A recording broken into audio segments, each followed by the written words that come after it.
Hello, everybody. My name is Martha Alter Hines with Living the One Light. All right. In this video, I am going to be talking about the very, very, very powerful solar eclipse of February 17th, 2026. That is the first of two eclipses we're having this eclipse season. We are definitely in the energies of the eclipse season already. I'm recording this on February 5th, 2026. Yes, and there's so much I could say. So I'm just going to be focusing on the aspects of what's arising for me in this eclipse energy, the things that feel the most that are calling to me the most, and then I'm going to channel. And so yeah, there's so much here, so much. So let me just start with the actual chart of the eclipse, and then I'm going to show you some slides that kind of go more deeply into some aspects of things. So, okay, here is the chart. It is the solar eclipse is a new moon at 28 degrees of Aquarius, 28 degrees, 49 minutes. And the new moon itself will be relatively close to Chariklo and not that far from Mars and Vesta at 19 degrees of Aquarius, and actually also not too far from the star Fomalhaut. And of note also is that on this solar eclipse, Venus will be exactly almost to the minute conjunct the north node of the moon, which is really significant because eclipses are a new moon or a full moon is considered an eclipse when the sun essentially is getting close to the one of the nodes of the moon. So, so when anything is conjunct one of the nodes of the moon, that's significant anytime, but especially at the time of an eclipse, I really feel anything near the north or south node as like an energy marker, an energy part of the imprint of the energy of the eclipse really, really strongly. And also extremely significant about this solar eclipse is that two major things are happening, kind of sandwiching the eclipse. One is Uranus just went direct 2 days ago, so February 3rd, 2026, at 27 degrees, 27 minutes of Taurus. And Uranus is the ruler or one of the rulers of Aquarius and also is going to be squaring the new moon.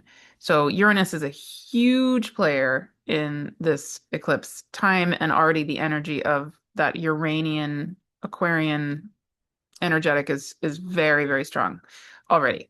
Okay, and then the other ruler, if you want to call it that, wisdom keeper of Aquarius, the traditional one is Saturn. And the other big gigantic transit of February is that on February 13th, so 4 days before this eclipse, Saturn is going to enter Aries. And then on February 20th, 3 days after this eclipse, Saturn will be exactly conjunct Neptune at 0 degrees of Aries. Okay, so both of the rulers of Aquarius are making major,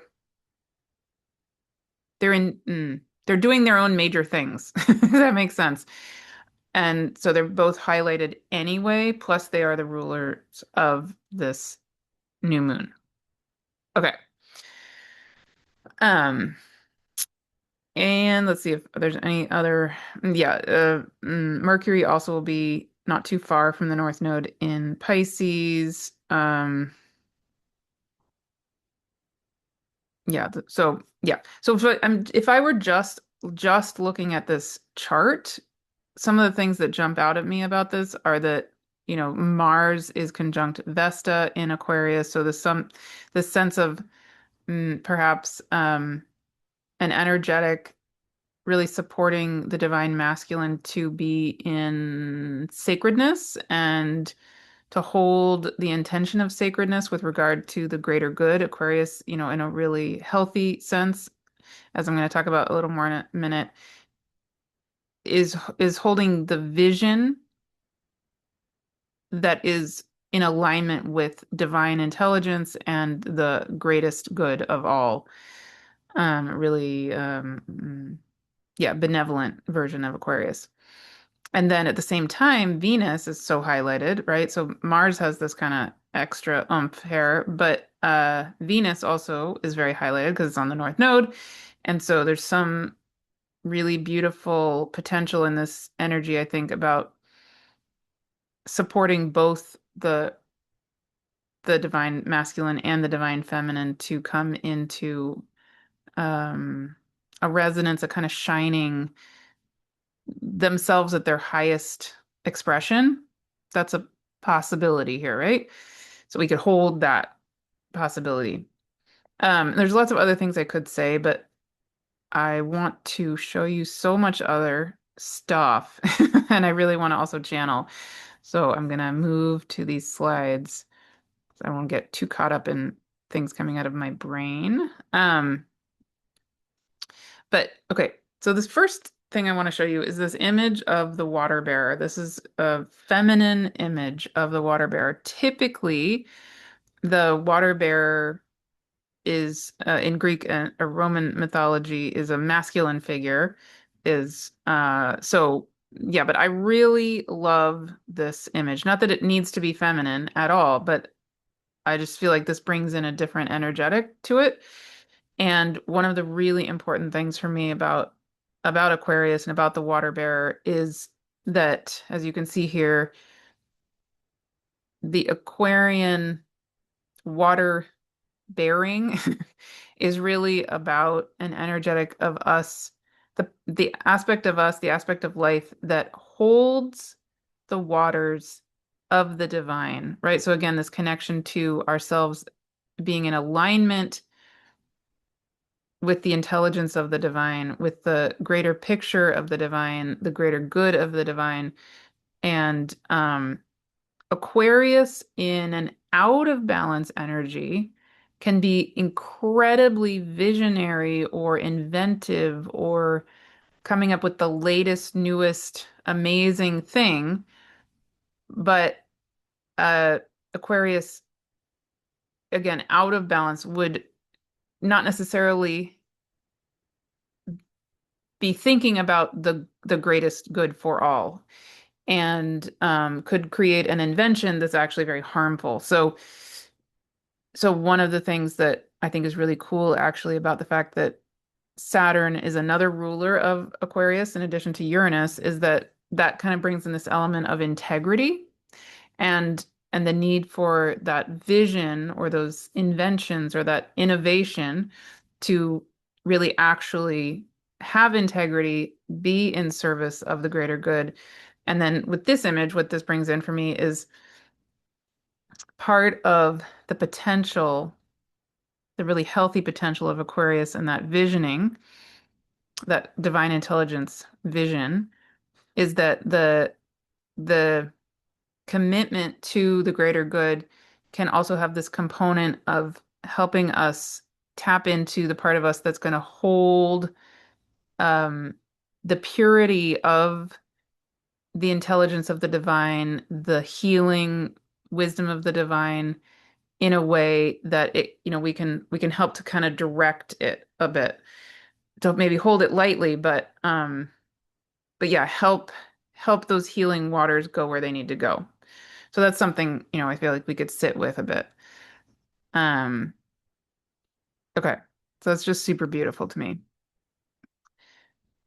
And yeah, so again, here is the chart of the eclipse, which I just showed you.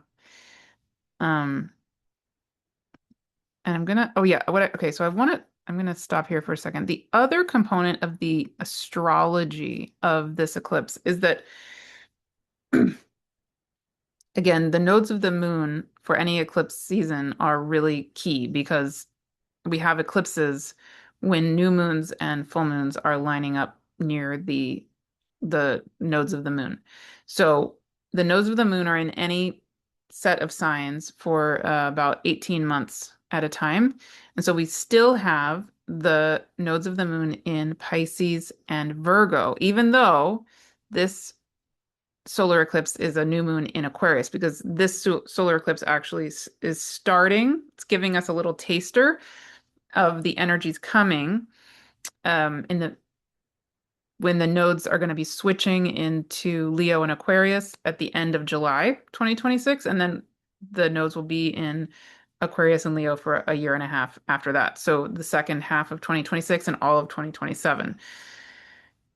But now we're still, this is the last eclipse season we're going to be having where the nodes are still in Virgo and Pisces. So that kind of that's really important to remember because where the nodes are is like this sort of grounding energetic. Like what is it on a collective level and also on personal levels that is the potential here for us to be really integrating?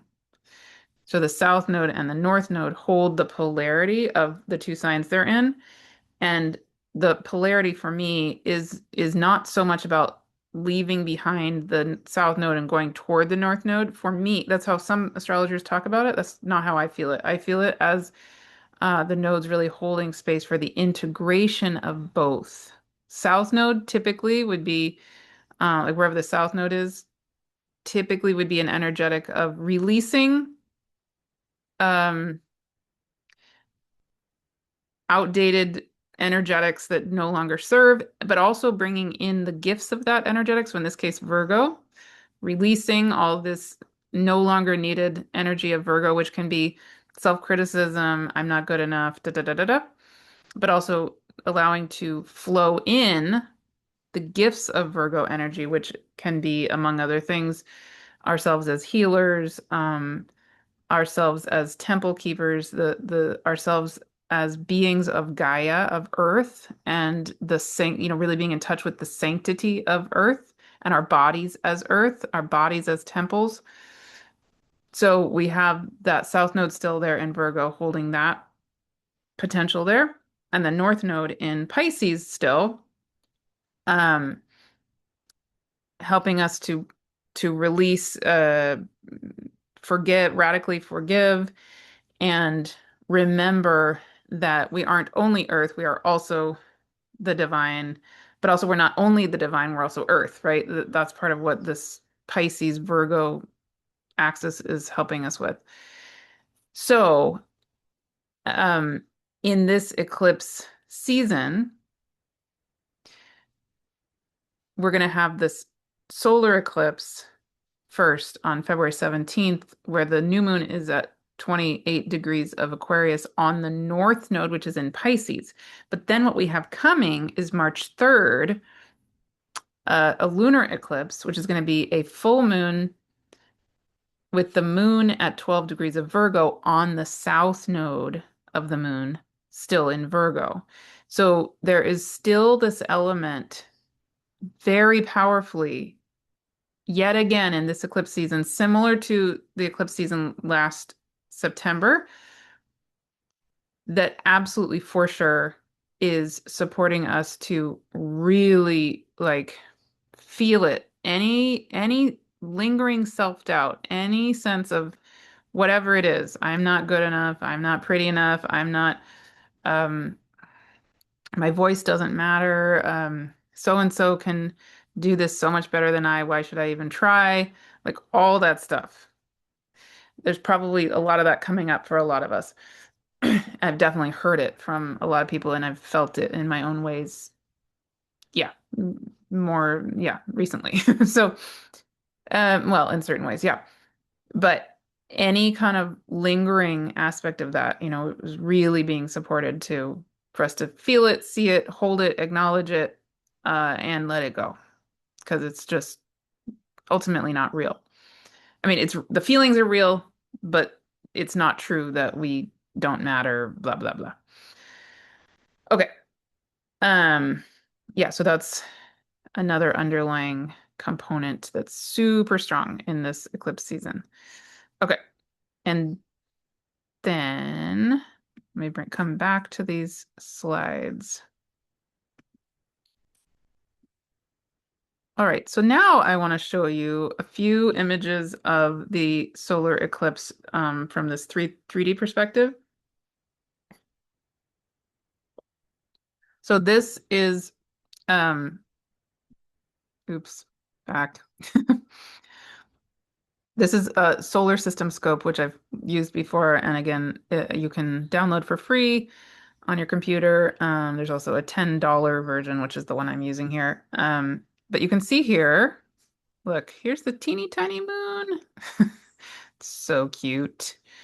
And so you can see that the at this time of the solar eclipse, February 17th, 2026, the moon is going to be lined up right between the Earth and the sun. That is what a new moon is, right? It's when the moon comes around the Earth to the point where it is not visible for us because it's in the rays of the sun, basically. And the full moon is the opposite when the moon is on the other side of the Earth. Um, yeah, and then the light of the sun bounces off the face of the moon. But the distinction here, the reason this is now an eclipse season is because the nodes of the moon are also lined up with the sun and the moon and the earth. And so an eclipse is when the sun and moon and earth line up right with each other's plane of orbit and in the case of a solar eclipse, the moon will block out the, if it's a total solar eclipse, the moon will block out the sun and it will suddenly look like night. And at a lunar eclipse, the earth will actually block out the light of the sun on the face of the moon. And so if you happen to be having nighttime during a lunar eclipse, then you can see that big full moon suddenly become dark, but you can still see the moon, but very faintly. It looks like the moon is kind of almost naked, right? So that's a lunar eclipse. But this is February 17th is a solar eclipse where the moon is going to come between the Earth and the sun. Okay. And then other significant things here are you can see how Venus is still behind the sun from our perspective. The Earth and the moon and the sun and Venus are still kind of aligned-ish, a little less than they were last month. Another thing you can kind of notice is that Uranus, is going to be squaring the new moon. And so you can see here how Uranus way out here is in this sort of, you could make almost a 90-degree angle, sort of between the Earth and the sun and the Uranus. And what's just interesting to notice is a little complicated, so if this is too much, just let it go. But for those of you who want to feel into this, when a planet like Uranus goes quote unquote direct, what's really going on is that the Earth moves a lot faster than Uranus. Um, so what's going on is that the Earth, because Uranus just went direct from our point of view, what actually happened is that the Earth was making its way around the sun, and it entered this time over here when the Earth every year comes between the sun and Uranus, and when the Earth was lined up exactly between Uranus and the sun, that was during the middle of the time when Uranus was retrograde from our perspective. But then the Earth keeps moving, keeps moving, keeps moving, and eventually exits the time when Uranus appears to be going backward in our sky, and that just happened, right? But it's not, of course, that Uranus suddenly slows down or changes direction or anything. It's really that the Earth is moving so much faster than the sun and is making its way around the sun, and it's like we're a car that's going so much faster than Uranus around the sun, and we basically passed Uranus, who's on a different lane way over there, and Uranus is still making its way a much bigger orbit around the sun than we do. Right. So from our point of view, it looks like Uranus goes backward in our sky and now is no longer going backward, quote unquote. Okay. anyway, but for whatever that's worth. Um, and we're actually, you can see also, see Jupiter is still retrograde. So just to point out, you can see the Earth is still in this time where as we are making our way around the sun, we are still kind of in between Jupiter and the sun. We just had the Jupiter Sun opposition. That's that exact midpoint when the Earth comes precisely halfway, or I should say, comes precisely between the sun and Jupiter. Um, and we are now moving out of that precise alignment between Jupiter and the sun, but Jupiter still is appearing to go slightly backward until March 10th, next month, when the Earth will have made its way far enough then around the sun that Jupiter will start to appear to go direct, if that makes sense. Okay. So again, if that's just too complicated, don't worry about it. But I just think that's really, really cool to feel into. If that feels cool, then great. And if it doesn't, that's great too. Um, all right. Hang on. My second time this happened today, that just all right, I got it unfrozen. I'm gonna screen share again. The other thing I just want to point out from this point of view, which is just so cool, is the Saturn Neptune alignment. So like I was saying, on this solar eclipse is happening on February 17th, and this is still an image of February 17th, but I captured this image because you can see in this way of looking at it that how Saturn, from our perspective, uh, Saturn and Neptune are aligning relative really to the sun is actually what it is. So yeah, I just want to say that's amazing. So this is technically 3 days before their exact precise alignment, but you can see, I mean, they're very quite aligned already at the time of this solar eclipse, at the 0 degrees of Aries. Okay. And then, yeah, so then the other thing I want to show you before I talk a little bit more, or channel is where this all is falling in the sky in terms of the constellations. So I'm going to bring up that also, and I'm about to show you on Stellarium, which again is another free website you can go to at stellarium.org-ish. You can type that in. Yes, stellarium-web.org. Okay, so this is again February 17th. Here is the sun, here is the moon, here is Venus, here's Mercury, here's Mars, and here is Vesta. And I'm going to put in Chariklo also so you can see that. Because like I showed you on the chart, Chariklo is pretty close to the sun and the moon. And there it is, Chariklo, up in this part of the water bearer constellation. So the water, okay,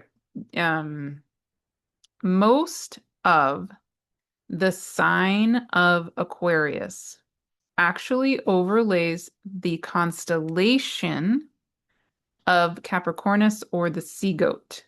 And so you can see Mars and Vesta, who are also in Aquarius, but in earlier degrees, 19 degrees of Aquarius, they are solidly here in the constellation of Capricornus, even though they're in the sign of Aquarius.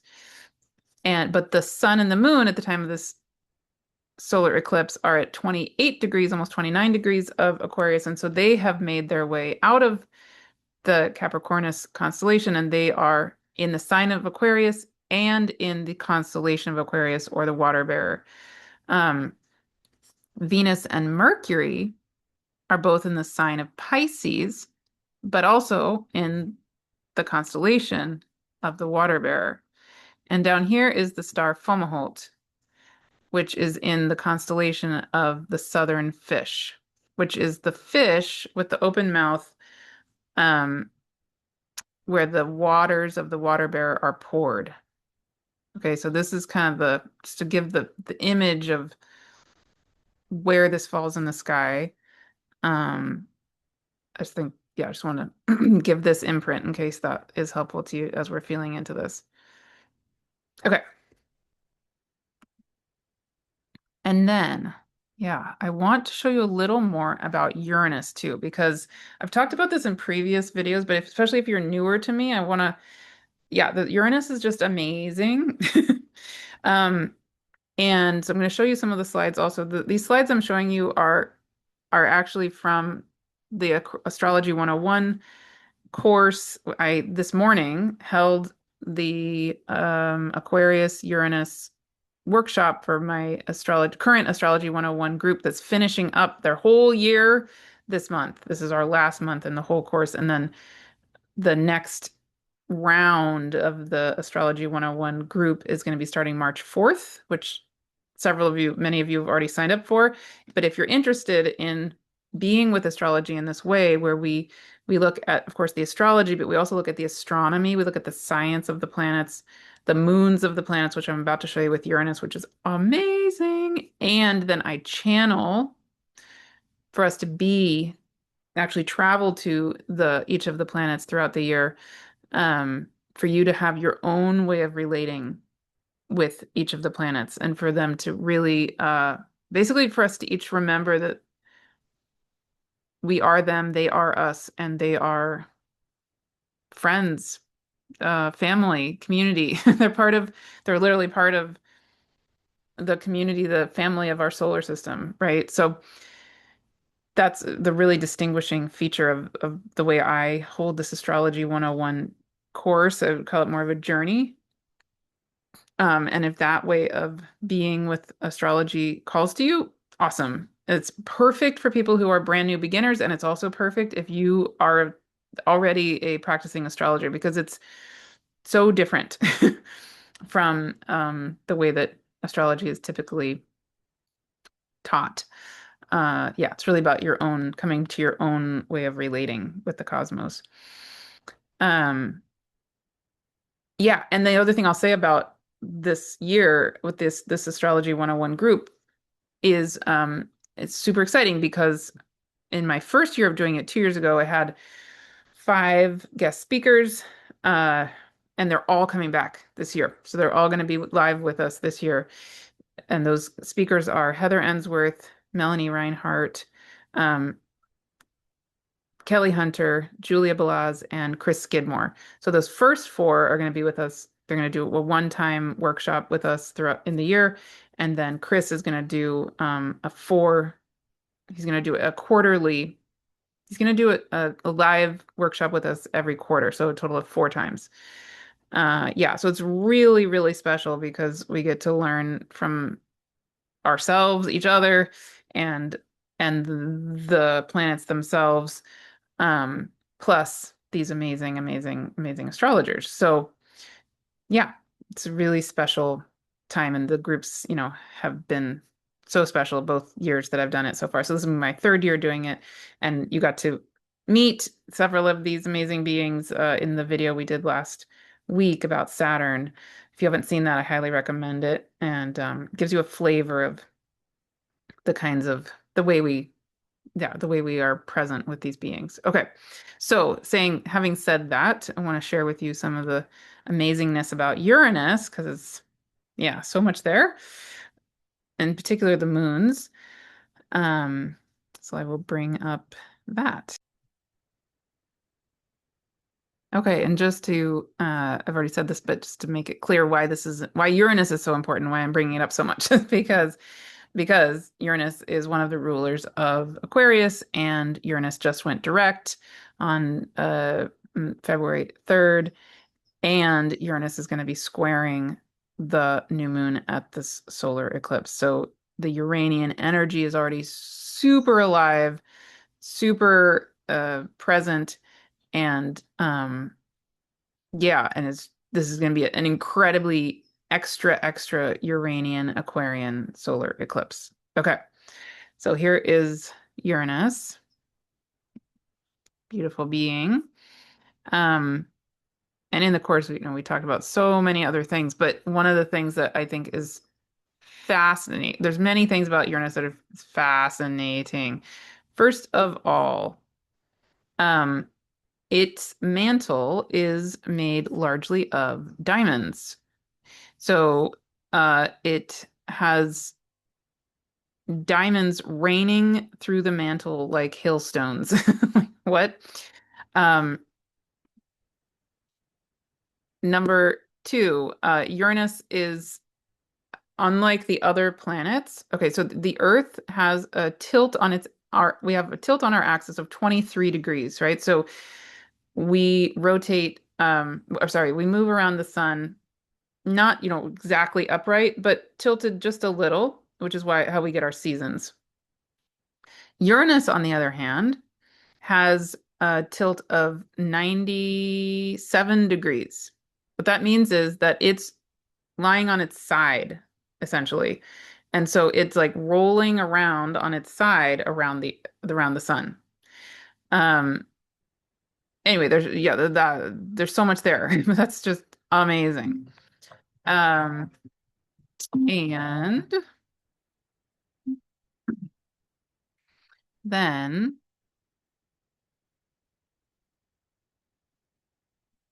um, let me find the Uranus moons. Okay.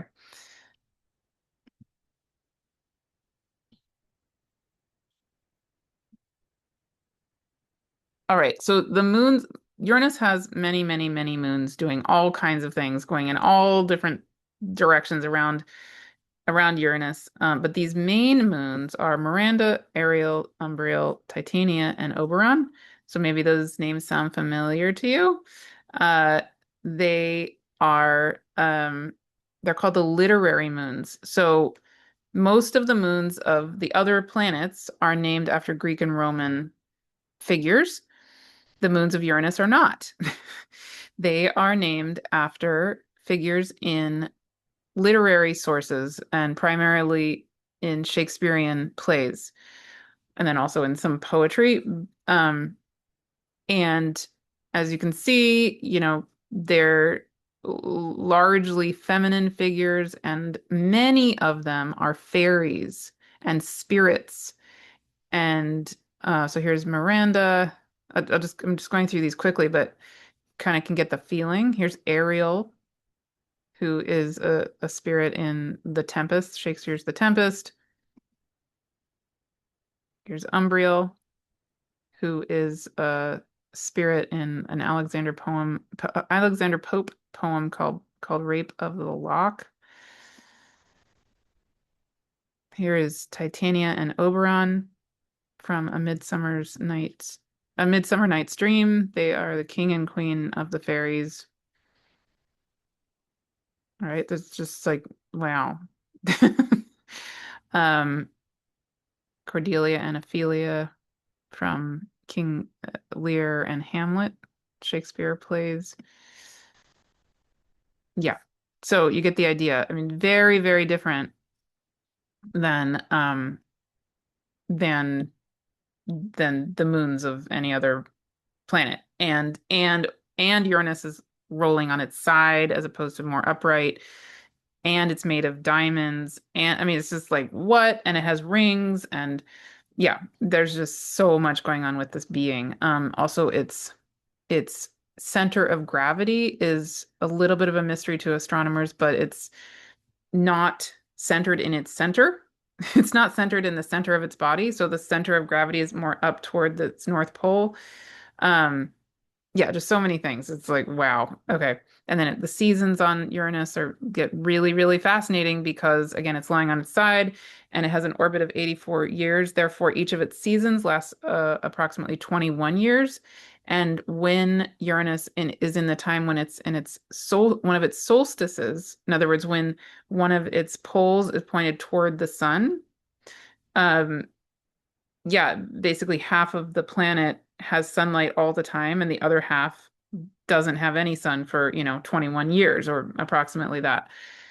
And also at the time of the solstice, the the side of Uranus that is facing the sun has the most hilarious. like tiny little sunrises over and over and over again as a sunrise and sunset like this, as opposed to the typical sunrise and sunset we think of in our Earth experience. Um, the Uranian sunrise and sunset is more typical at its equinox times, but at the time of its solstices, yeah, just everything gets really interesting. So that's a whole topic. Um, yeah, so that's a little touch on Uranus, and just you get the feeling that it's like very unusual, right? Okay, all right.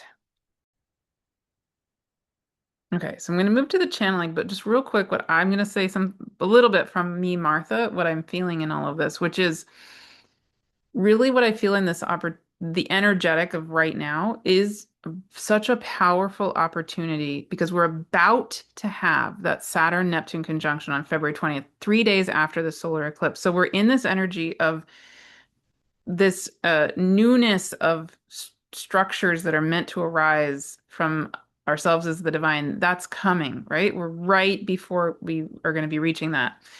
And I really feel this highly Uranian Aquarian energy basically being an ally to help us shake up anything in our current structure that doesn't serve the structure that's coming very powerfully.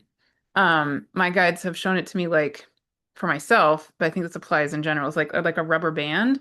If you imagine the pole of yourself, like your inner connection with yourself as the divine, or actually your alignment as the divine, like a pole connecting you to earth and source all as one.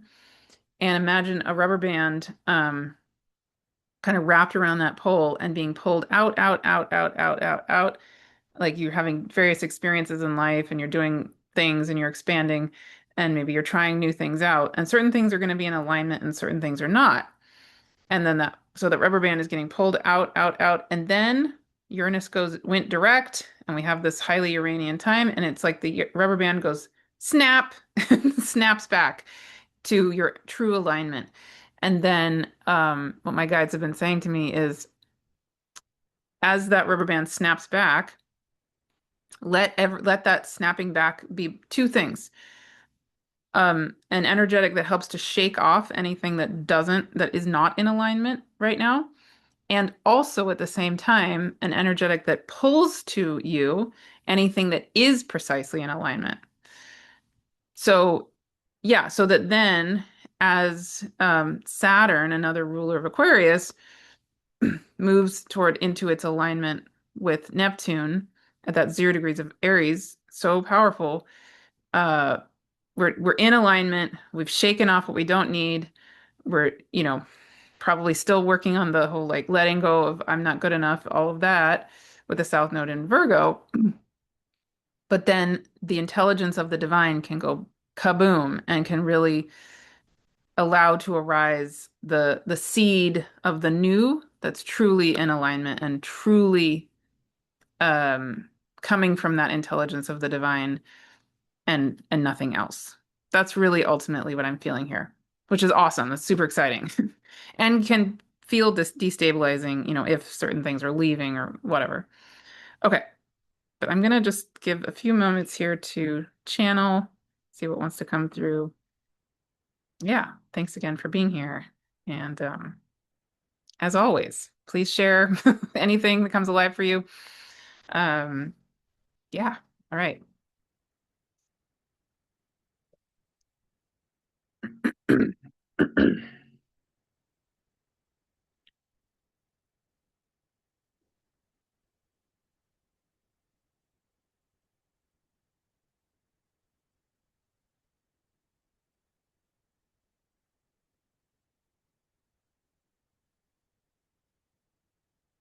Okay, so yes, hello and welcome.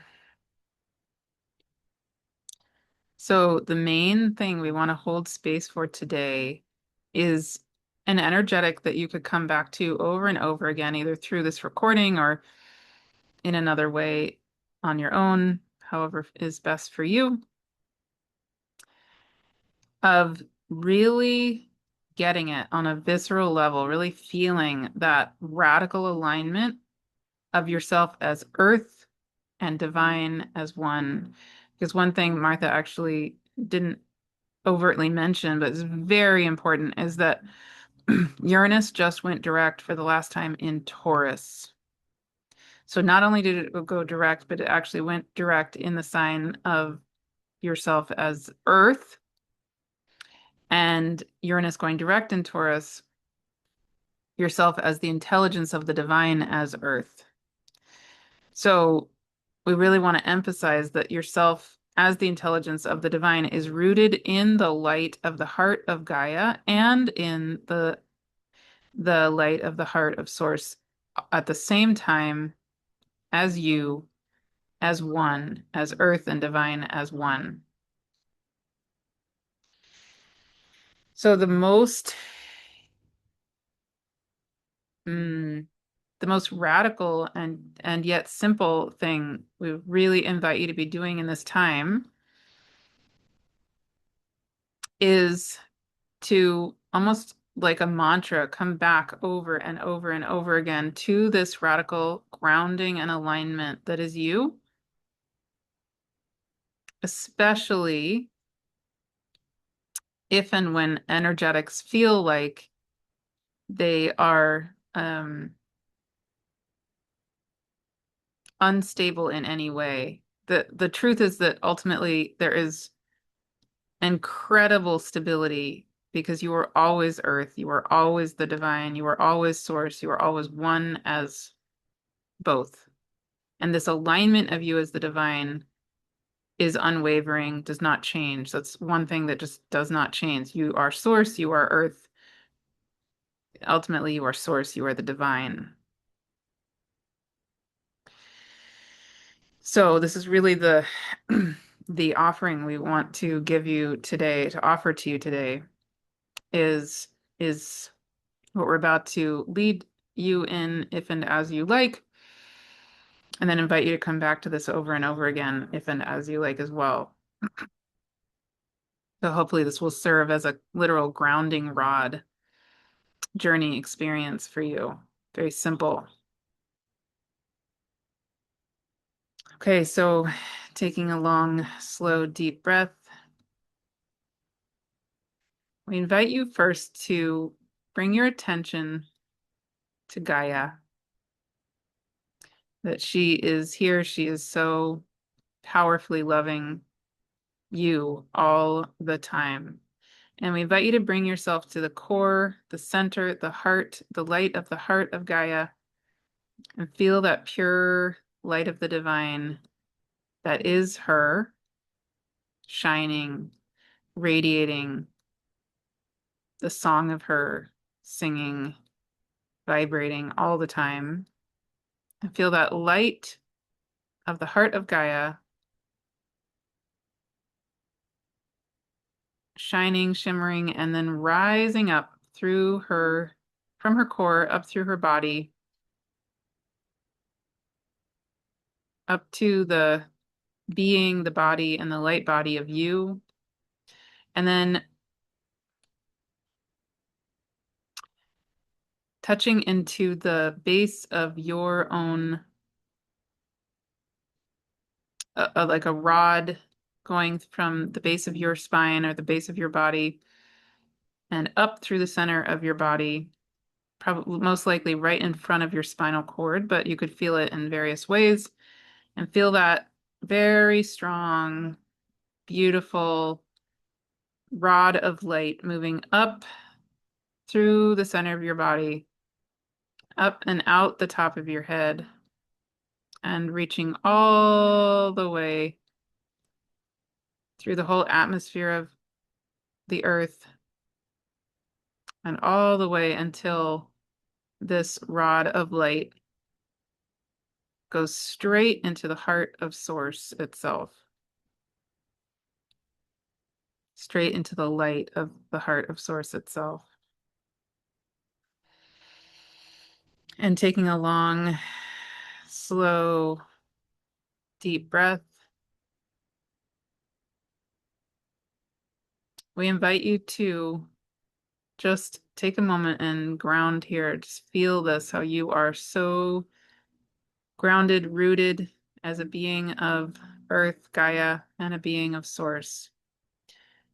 And then we want to invite you to then bring in what we described in the channeling that Martha did for you, that we did for you in her February month ahead video. So if you haven't heard that, it's completely fine. And you also might want to go back and listen to that.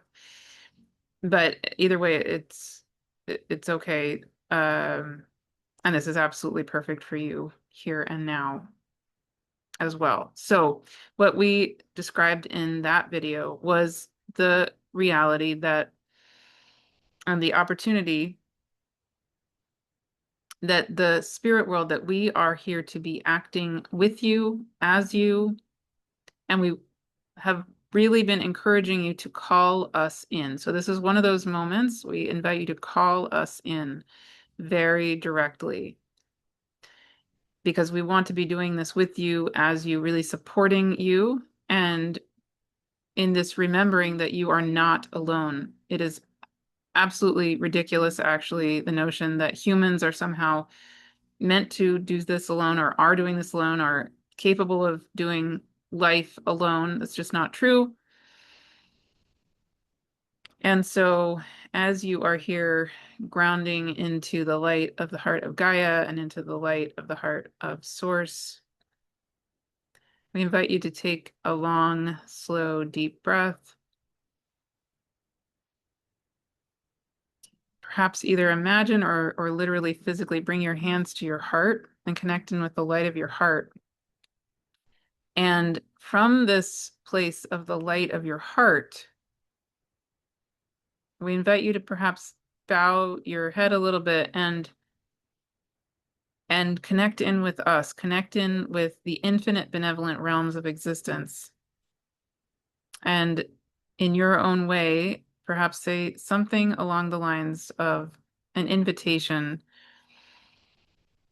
something like, benevolent spirits of my exact spirit team, I call you in. I invite you. Please come to be with me, to surround me, to hold me, to support me in this radical aligning of myself as Earth and Source as one. Help me to know I am not alone, and help me, support me to stay in this grounding, this radical aligning in the divine intelligence that is me, the living embodiment of the radical alignment of myself as the intelligence of the divine and Earth as one.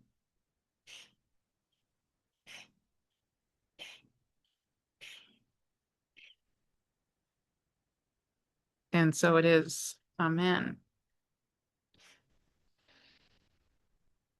And then taking another long, slow, deep breath, we invite you then to feel all of the spirit beings, spirit team who is now assembling and assembled around you, with you, as you. And we again give you this reminder that you are not doing this alone.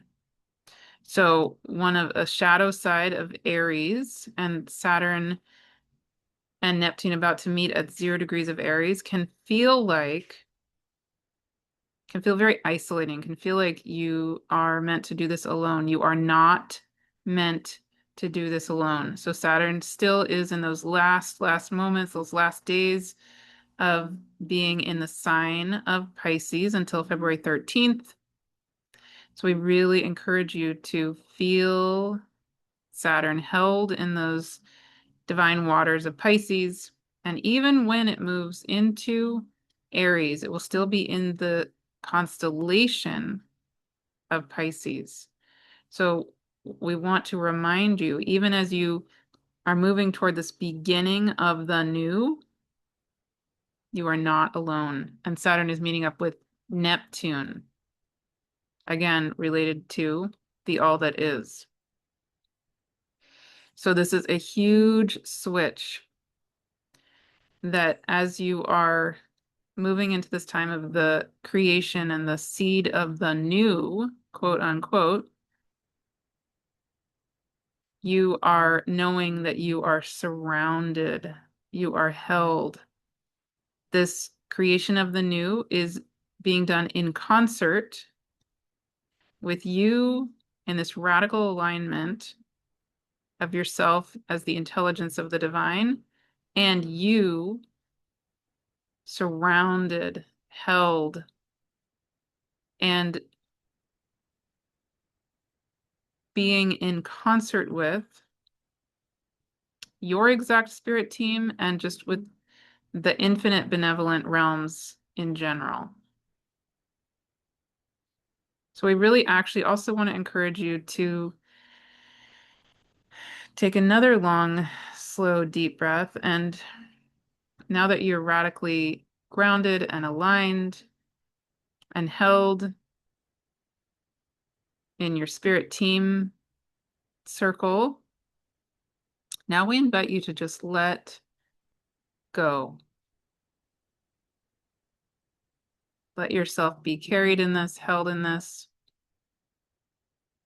And anything and everything that you might feel uncertain about or like you want answers for, we would invite you now to perhaps imagine placing that, whatever that question is or that uncertainty is, or that desire for answers, place that into the palm of your hands. And then we invite you to reach up and hand that over to the light of source, the light of the divine itself, and just let that light of source take it, or perhaps your spirit team helps it to go straight to the light of source. And then we invite you to just let go.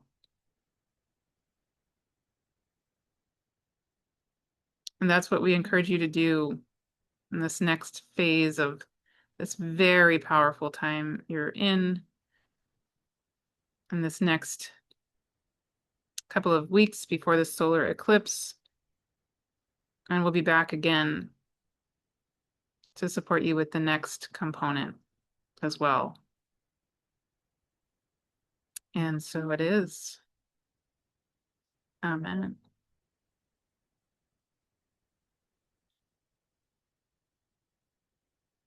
Okay. Yeah. Once again, they say that's so much better than I could. Okay, that's kind of sums it up. That felt great for me. I hope that felt good for you. All right. Well, yeah, I'll be back. Clearly, obviously. Right. So the next couple of weeks are huge. Yeah. It's February 13th. Saturn enters Aries. February 17th is the solar eclipse, and then February 20th is the Saturn-Neptune conjunction. So big, big couple of weeks coming up. Yeah, and I'll be back with more. So yes, and if you want to join the Astrology 101 next round starting March 4th, absolutely do that. And yeah, I've said lots about it here and other places. There's an option to join with small sharing circles and one without small sharing circles. The one without, I've really like reduced the price by half what it normally is, and to try to make it possible for as many of you to join as who feel called to be there. And the option with sharing circles uh, also has sliding scale options, and so hopefully as accessible as possible. That one, the small sharing circles, we meet once a month in addition to the full group sessions, and I look at your chart every month, looking at, where the sign of the month is that we're with, the planets of that month, and I typically give like the gist of kind of the major highlights of the transits happening that month for you because it jumps out at me and I can't not say it. So it's not meant to be readings for you every month, but it's a you get to know your chart really well over the year, and I get to know you really well, which I really enjoy.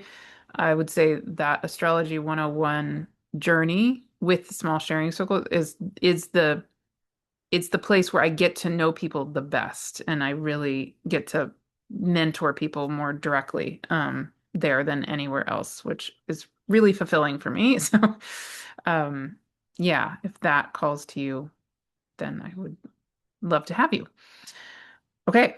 And yes, subscribe to this channel, join the free Living the White Light community. It's free, it's amazing. People are beautiful and so supportive there. Download the free Living One Light app. All the things. There's a whole page on my website of free gifts, so many things. Uh, yeah. All right. Thank you. Thank you. And I'll see you again really soon.